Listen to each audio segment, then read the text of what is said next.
ஏன்னா இப்படி ஒரே குழப்பவாதியாக இருக்கிற? யாரையும் நம்பவே தம்பி, எல்லாமே இப்போ பின்னால் குத்துறாங்க. யார் நம்புறதுன்னு ஒன்றும் தெரியல. என்ன பண்ணுறதுன்னு ஒன்றும் புரியல. இது இப்போ இப்படியே போயிட்டு இருக்குமா தெரியல. யார் நம்புறது ஒன்றும் தெரியல. அதுக்கு தான் ஒரு பயமொழி ஒன்று இருக்குது. ஊருக்கு ஏற்ற மாரி உடுக்கி அடின்னு சொல்லுவாங்க.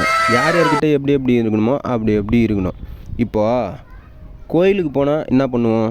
சாமி கும்பிடுவோம். ஹோட்டலுக்கு போனால் என்ன பண்ணுவோம்? சாப்பிடுவோம். இப்போது யார் யார்கிட்ட எங்கெங்கே எப்படி எப்படி இருக்கணுமோ அங்கங்கே அப்படி எப்படி இருந்தால் தான் இங்கெங்கே நம்ம இப்படி இப்படி இருக்க முடியும். இல்லைனா நம்ம வாழ்க்கை அப்படி தான் இருக்கும். எப்படி எப்படியோ நம்ம இருக்கணும்னு ஆசைப்பட்டாலும் இப்படி இருந்தால் தான் அப்படி இருக்க முடியும். இதுதான் உலக நியதி.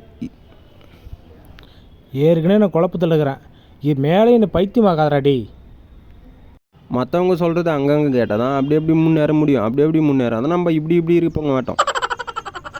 ஏய்